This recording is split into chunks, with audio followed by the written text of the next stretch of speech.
अस्सलाम वालेकुम। मैं डॉक्टर मसूद हूँ। मैं आपको न्यूरोलॉजिकल एग्जामिनेशन का कुछ चीज़ें कवर करूँगा, जिसमें से अभी आप सब रेडी हैं?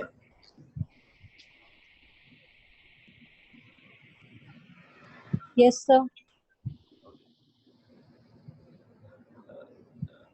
तो मैं आपको हायर मेंटल फंक्शन और क्रेनियल नर्व्स एग्जामिनेशन इनकी क्लासेस को कवर करूँगा मैं। तो आज हम देखते हैं न्यूरो एग्जामिनेशन के लिए आपको जो चीज़ें रिक्वायर्ड हैं उनमें से आईक्यू हैमर है। Hammer very important.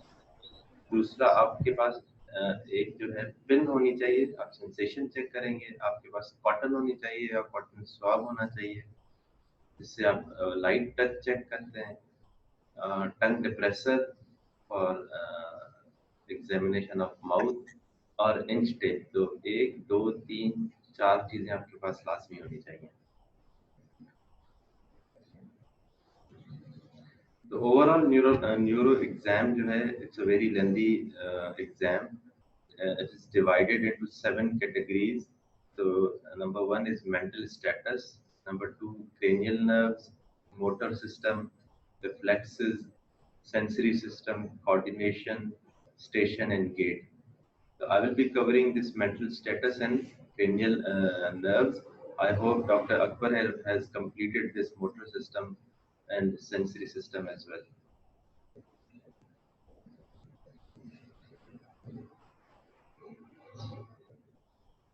So there are again 7 components of mental status exam.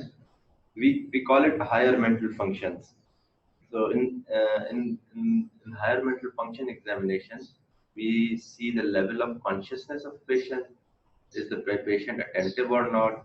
Is the patient oriented or not? How is the language? How is the memory?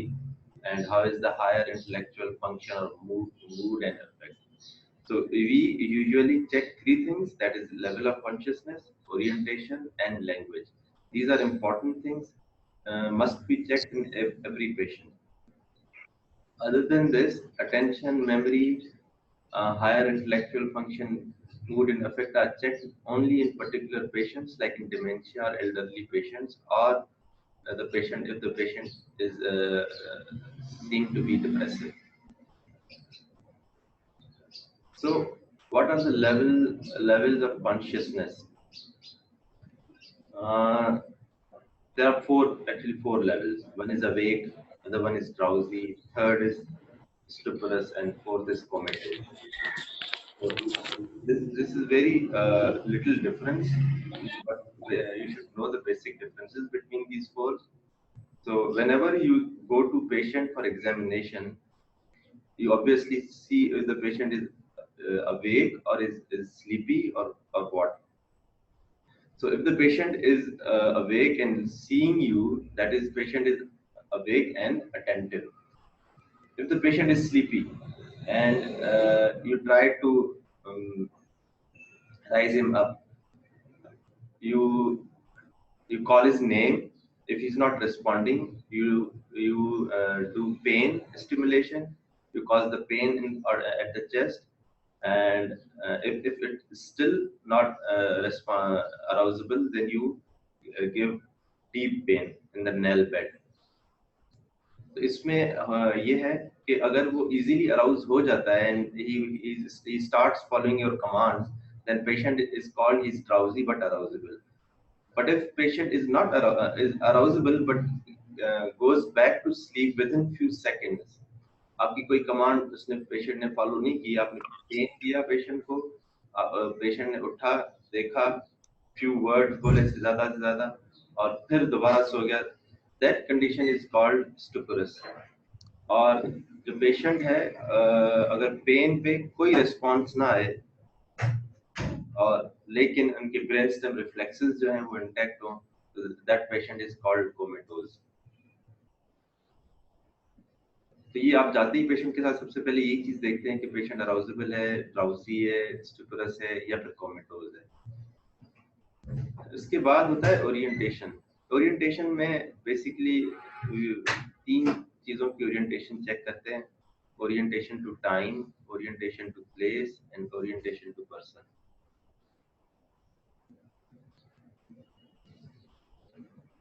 तो सबसे पहले ओरिएंटेशन टू टाइम, पेशेंट से कुछ questions करते हैं, like what year is this, what month is this, and what day is this, and what time is it.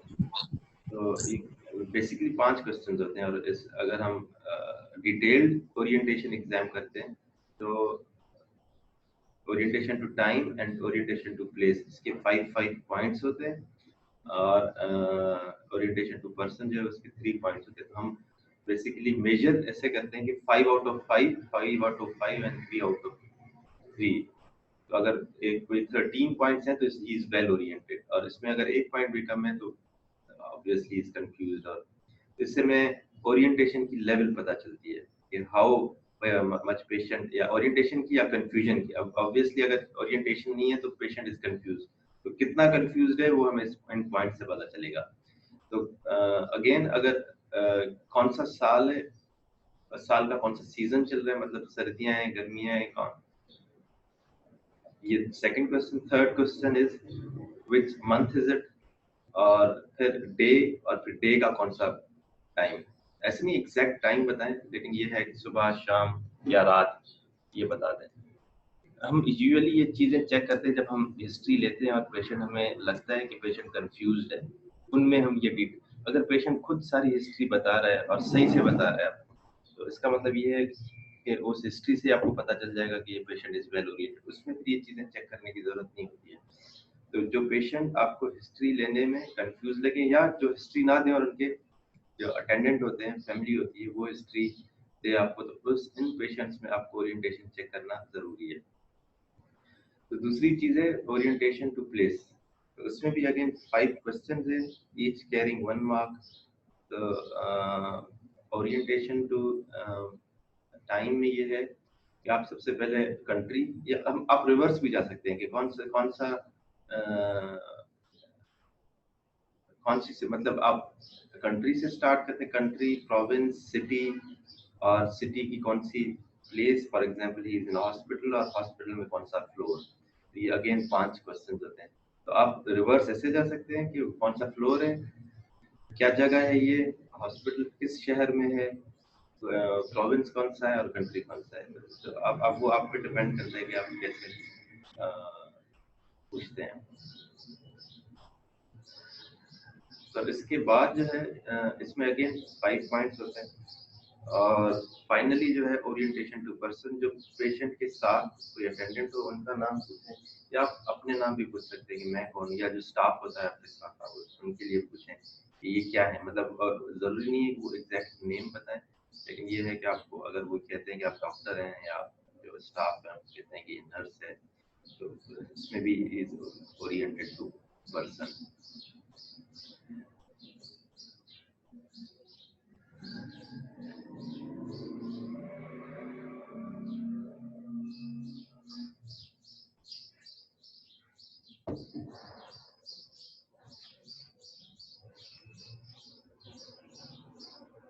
के बाद ये भी निर्देश निकलेगा।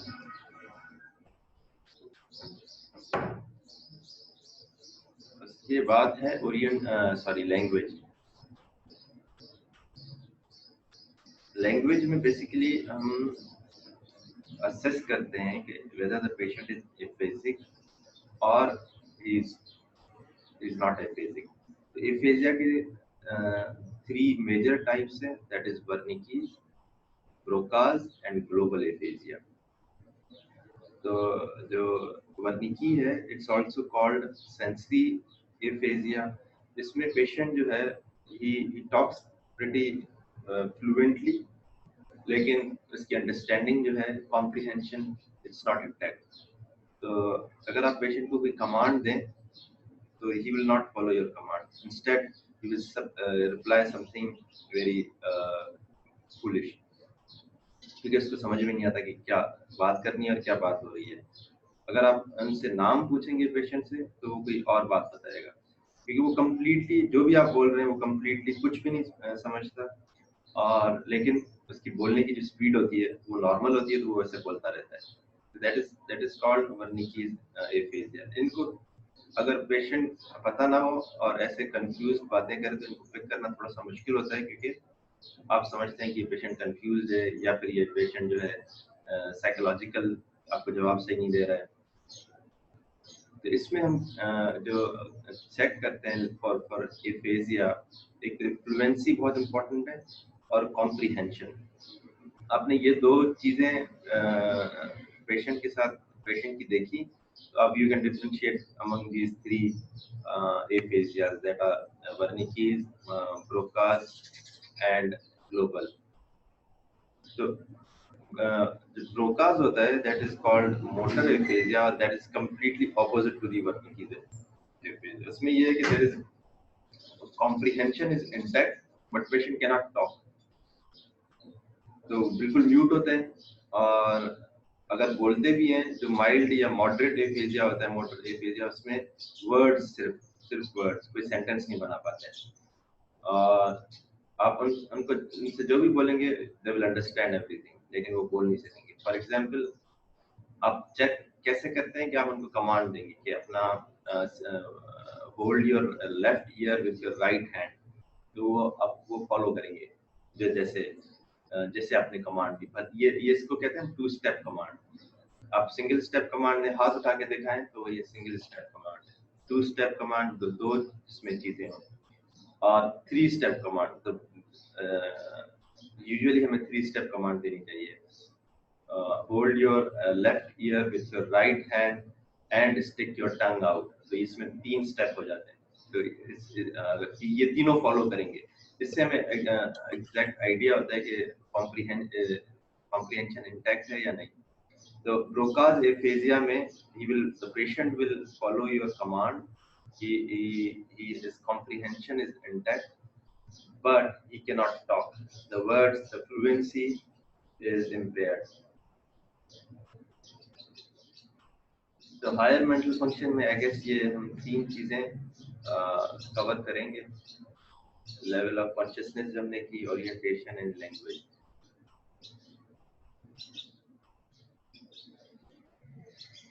After this we come to cranial nerves. मुझे एक मिनट दें सिर्फ।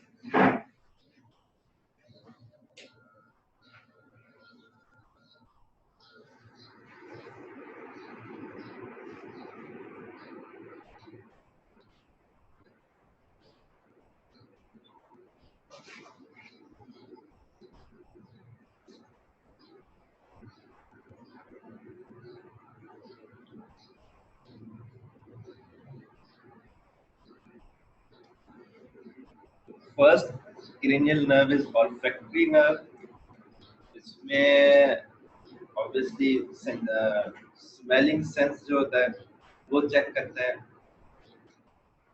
यूजुअली आपके पास दो डिफरेंट ऐसी चीजें होनी चाहिए, जैसे जिनको जिनकी स्मेल जो है वो बहुत कॉमन हो और लोग जो है वो आराम से उसको पहचान सकें। तो फॉर एग्जांपल ऑरेंज की स्मेल सबको पता होती है, या कोई भी ऐसी दो चीजें जिसमें करते ही है कि पेशेंट की आंखें बंद करते हैं और एक नॉस्ट्रिल बंद करते हैं, और फिर एक नॉस्ट्रिल से कोई ऐसी चीज उनको स्मेल कराते हैं और देखते हैं कि patient can the patient identify the object और नॉट, और can the patient identify the smell और नॉट। एक इससे एक राइट नॉस्ट्रिल से एक लेफ्ट नॉस्ट्रिल से। यूजुअली करते नहीं है हमारे पास, क्योंकि ये इतना फीजिबल नहीं होती है ये टेस्ट करना, चीजें अपने पास रखना। तो we skip this first cranial nerve, फिर हम आते हैं सेकंड cranial nerve पे। Second cranial nerve is very important, और इसका एग्जामिनेशन भी थोड़ा सा लेंथी एग्जामिनेशन है। इसमें हम विजुअल एक्विटी देखते हैं, we check visual fields, we do fundoscopy, we do afferent limb of pupillary function. वैसे आप simply light pupillary light reflex check करते हैं। तो these four things come into examination of optic nerve.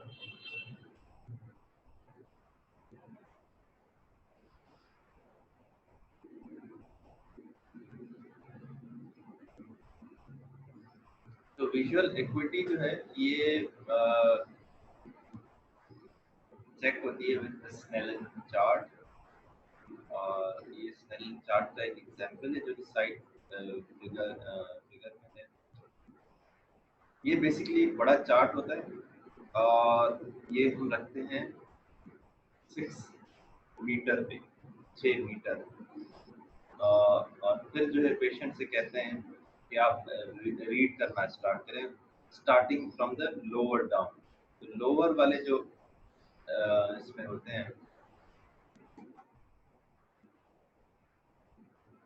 अगर possible है तो मैं इसमें आपको स्नेलन, क्योंकि इसमें इतना क्लियर नहीं है इस पिक्चर में।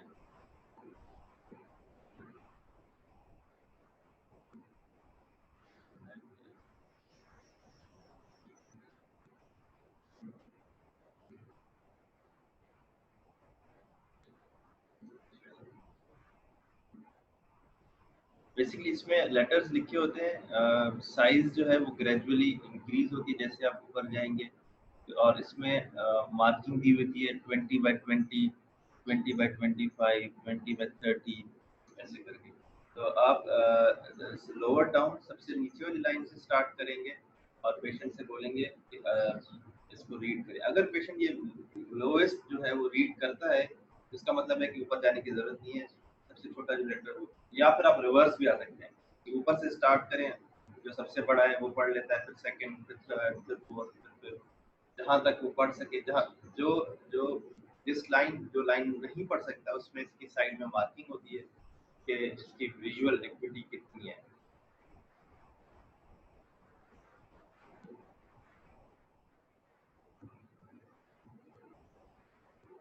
तो आप इसकी विजुअल एक्टिविटी लिख देते हैं। ये एक आप क्लिनिक पे कर सकते हैं, लेकिन एक स्मॉल 6 मीटर की जरूरत होती है, तो इसके लिए कुछ स्मॉल या चार्ट्स बनाए गए हैं जो कि आप क्लियर विजन चेक कर सकते हैं। या फिर सिंपली आप एक बुक दे दें और पेशेंट से बोलें कि रीड करके दिखाएं, तो उसमें भी आपको आइडिया हो जाएगा कि विजुअल एक्टिविटी इज इंटैक्ट और नॉट।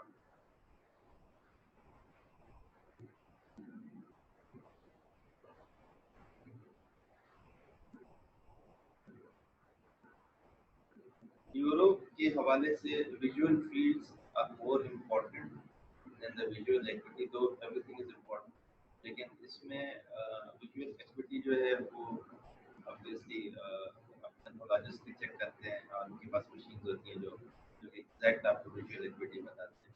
लेकिन विजुअल फील्ड जो है ये आपने क्लिनिक पे बैठ के और कंसल्टेशन मेथड से चेक करनी है।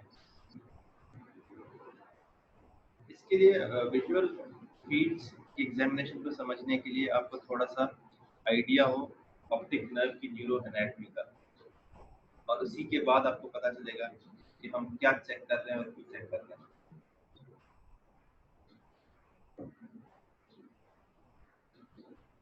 तो स्टार्ट होती है रेटिना से, जो इसके सेंसरी न्यूरॉन्स होते हैं। रेटिना के बाद ये फाइबर्स मिलके, आपको स्क्रीन नजर आ रही है ना? तो सर नहीं नजर आ रही। सॉरी, नहीं नजर आ रही। ये कब से नजर नहीं आ रही? स्क्रीन नजर नहीं आ रही। एक सेकंड।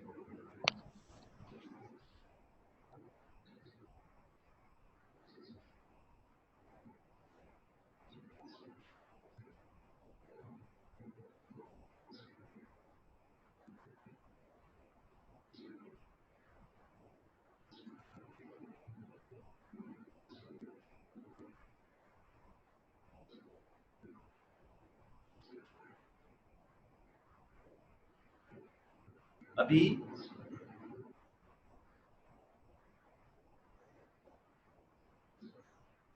सर कोई एक दिन खोले ना आप, ऐसे ही नजर आ रहा है वीडियोस कलेक्टिवली। सॉरी, नहीं नजर आ रही सर अभी स्टार्ट हो गई है आपकी स्क्रीन। अभी स्टार्ट हुई है, आपको प्रेजेंटेशन नजर आ रही है? No No, sir, sir, videos. Sir collected video नजर आ रहे हैं।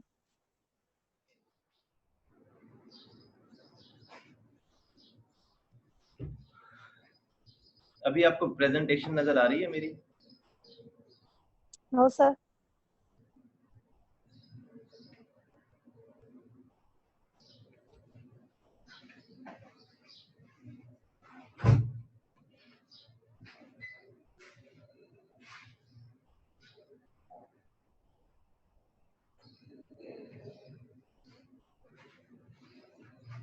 स्क्रीन की नजर बन गई है। स्टॉप शेयरिंग की, हाँ एडिटिंग चैनल नहीं हलाया था ना, ये खोलो इसको, ये बंद कर दिया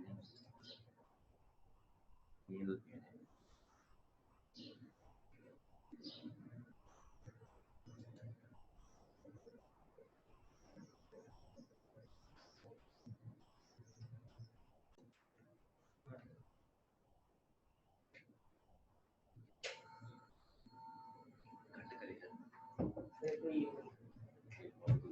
अभी देखें, आपको आ रही है नजर स्क्रीन?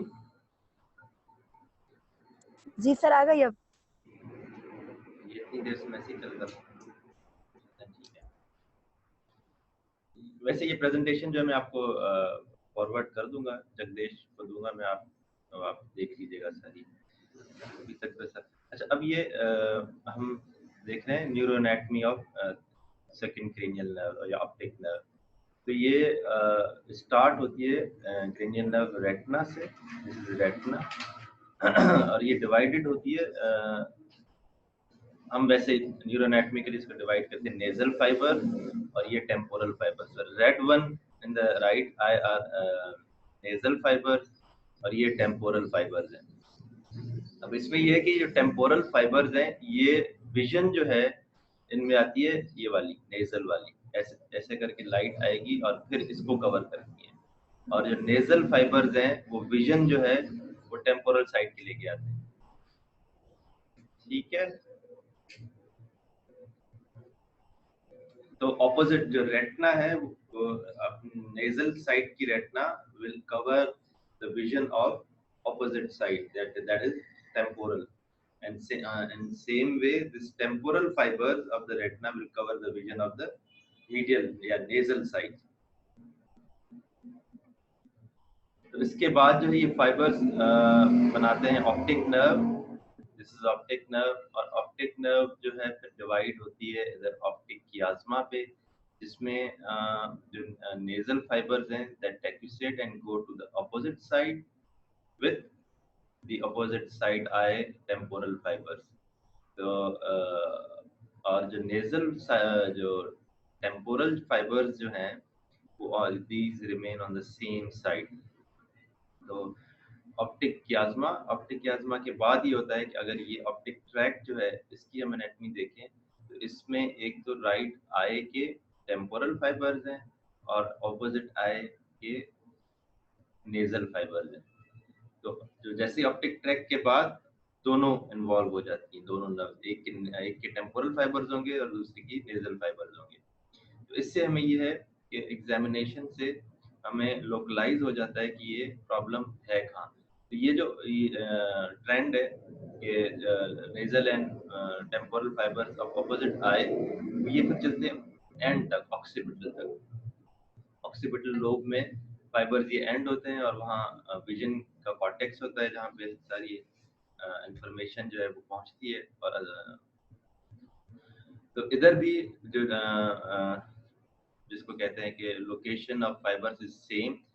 तो अगर हमारा प्रॉब्लम है ऑप्टिक नर्व में तो इस आई इस साइड की प्रॉब्लम है, उसमें कंप्लीट ब्लाइंडनेस हो जाएगी। जैसे आप इसमें साइड पे फिगर देखें वन, तो ये वाइट जो है ये नॉर्मल विजन है, नॉर्मल विजुअल फील्ड है सॉरी, और लेफ्ट साइड पे he is completely blind,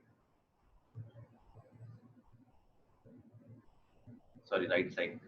second जो है ये अगर ऑप्टिक कियाज्मा पे लीजन हो, इसमें ये होता है कि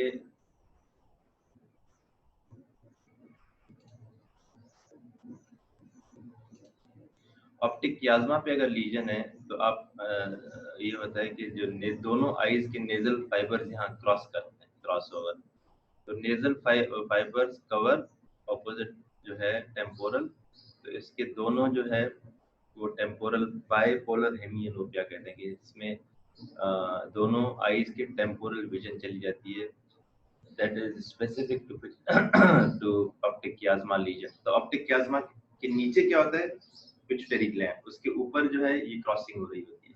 तो अगर पिट्यूटरी ग्लैंड में कोई एबनॉर्मल लीजन है, फॉर एग्जांपल कोई एडिनोमा है या कोई मास लीजन है, तो वो ग्रो करके और ऑप्टिक कियाज्मा को कंप्रेस करता है और पेशेंट की जो विजन है, उसकी विजुअल फील्ड्स हैं वो इफेक्ट होती हैं, तो पेशेंट को दोनों टेम्पोरल साइड नजर नहीं आते हैं, टनल विजन हो जाती है, वो पेशेंट सिर्फ ये वाली बीच वाली चीजें देखेगा और साइड पे जो मूवमेंट होती है वो नजर नहीं आती है पेशेंट को। तो इसको कहते हैं बाय टेम्पोरल हेमियोनोपिया। अगर लीजन इससे पीछे है ऑप्टिक ट्रैक्ट में, तो अब क्या होगा कि दोनों आईज इन्वॉल्व हो जाएंगी। इसमें एक आई के टेम्पोरल फाइबर्स हैं और एक आई के नेजल फाइबर्स हैं। 4 में ये होगा कि एक की नेजल फील्ड चली जाएगी, एक की टेम्पोरल फील्ड चली जाएगी, इसको कहते हैं हम होमोनाइमस हेमियोनोपिया। और सेम जो है वो ऑप्टिक, अगर ऑक्सीपिटल लोब में लीजन है तो इसमें भी ये होमोनाइमस हेमियोनोपिया होगा, लेकिन उसमें जो सेंट्रल विजन है वो इंटैक्ट रहती है। अब हम विजुअल फील्ड कहते हैं किसको है, बेसिकली अगर मैं किसी एक चीज पे फोकस करूं, तो ये अगर जो लेडी है इस फिंगर को देखती है तो फोकस इसका इधर है इस फिंगर पे, लेकिन यहाँ पे इसकी सराउंडिंग में जो मूवमेंट हो रही होंगी वो भी इनको आईज जो है वो कैच करती है। तो मैं अगर इधर सीधा लैपटॉप पे देख रहा हूँ, इधर कुछ कोई मूवमेंट होगी तो मुझे पता चलेगा कि इधर मूवमेंट हो रही है, तो दिस इज विजुअल फील्ड। इधर मूवमेंट हो रही है तो ये भी विजुअल फील्ड। तो फोकस मेरा इधर है, लेकिन मेरी विजुअल फील्ड जो है ये पूरा इसको कवर कर रही है कि ये मुझे चीजें इस फील्ड में जो जो हो रहा है मुझे पता चलेगा, not clear but I will know. तो ये विजुअल फील्ड होती है, एक फोकस पॉइंट और सराउंडिंग जो एरिया है जो जितने आई कवर करती है। तो हम ये विजुअल फील्ड अलग अलग आई में चेक करेंगे, लेफ्ट आई में फिर राइट आई में। इंटरनेट कनेक्टेड है जी सर, ठीक है, सही है।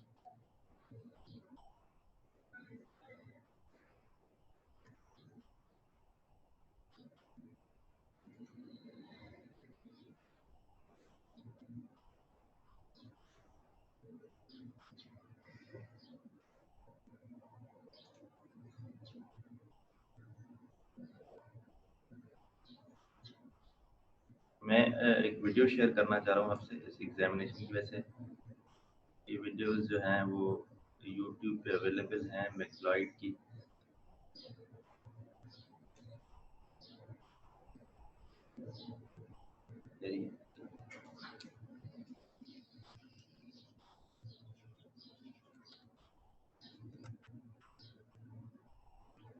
कितने बजे हैं टाइम, कितने हैं टाइम सर? हल्दी रहने की दादा, हाँ हल्दी रहने की।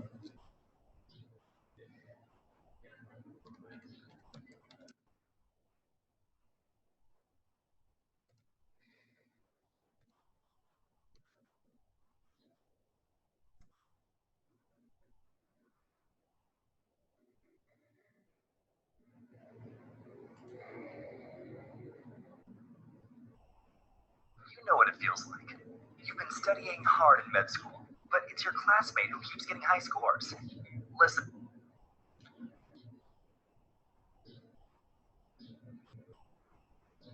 अभी आपको स्क्रीन जो है नजर आ Hello, रही Abby. My name's Amy. May I examine your eyes? है? ये आपको वीडियो नजर आ रही है? Sir, video. No, sir.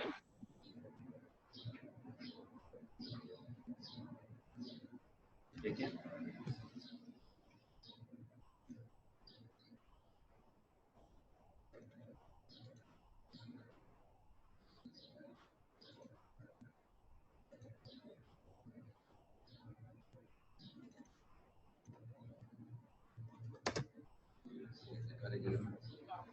There are many useful signs on Now- examination of the eyes.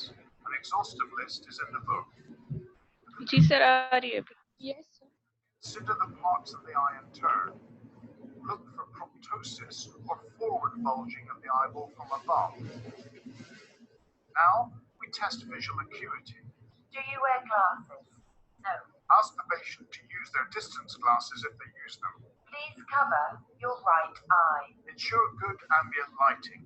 Use the chart at its specified distance and ensure that now she is showing this Snellen chart. ये clear chart है, तो इसमें आप देखेंगे सारे readable हैं और आप एक लेंथ पे रखते हैं. इस चार्ट की साइज के हिसाब से लेंथ होता है. ये जो स्मॉल चार्ट है ये प्रोबेबली 6 फीट वाला चार्ट होता है और दूसरा जो बड़ा वाला होता है वो दैट इज 6 मीटर. जो स्टैंडर्ड है वो 6 मीटर है. it doesn't move. Ask the patient to cover one eye with a card and read from the top down until they can no longer distinguish the letters. Please cover your left eye.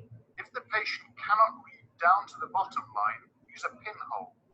If they can't read the top line of the chart, bring the chart closer until they can and record this distance. Repeat this process for near vision. Please cover your right eye. Consider the lighting again and the patient's reading glasses. Hold this at a comfortable distance and start reading from the top paragraph. The card is printed with prose in type of various sizes. Record the smallest size that can be read accurately. Please cover your left eye and continue reading. And better lighted than those of any metropolis. Thank you. To test the patient's visual fields, sit directly facing the patient about 1 meter away. Please keep your head still. तो इसमें method आप देखें, एक तो ये arms length पे या 1 metre के डिस्टेंस पे इक्वल हाइट पे बैठे हुए हैं ये, और इनका हेड जो है वो भी इक्वल एक दूसरे को देख रहे हैं, क्योंकि हम अपनी विजुअल फील्ड जो है वो पेशेंट की विजुअल फील्ड से कंपेयर करते हैं, इसलिए ये इक्वल चीजें होना जरूरी है. Into my eyes. Test for a homonymous defect with all 4 eyes open. Please tell me when you see my finger moving. तो इसमें हम कर क्या रहे हैं कि पेशेंट को कहते हैं कि आप डॉक्टर के फोरहेड पे फोकस करें. ठीक है, तो पेशेंट जो है ये का फोकस जो है वो फोरहेड पे, और फिर हमें देखना है कि कितने दूर तक इसकी विजन जो है वो देख पाती है. फोकस सामने है, लेकिन पेरिफेरल जो है फील्ड वो कितनी कहाँ तक है, या दोनों. Now, Hold your hands out to their full extent and wiggle your fingertip. Ask the patient to indicate when they see it move. Do this at 2, 4, 8 and 10 o'clock. Test for sensory inattention. please point to the finger that you see moving. Both you and the patient should keep your eyes open. Check both sides at the same time.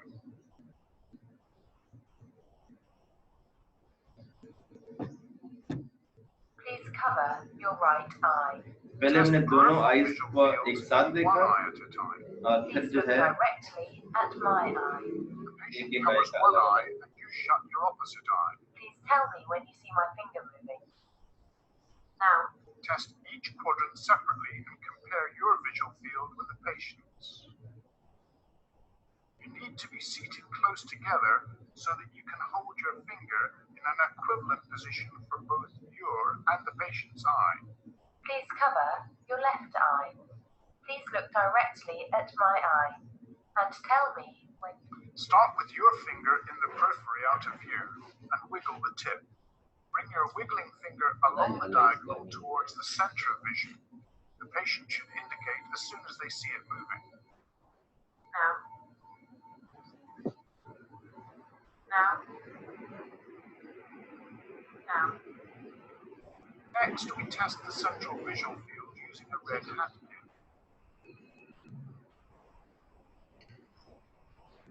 Please cover. तो visual field जो है या confrontation method आपने देखा है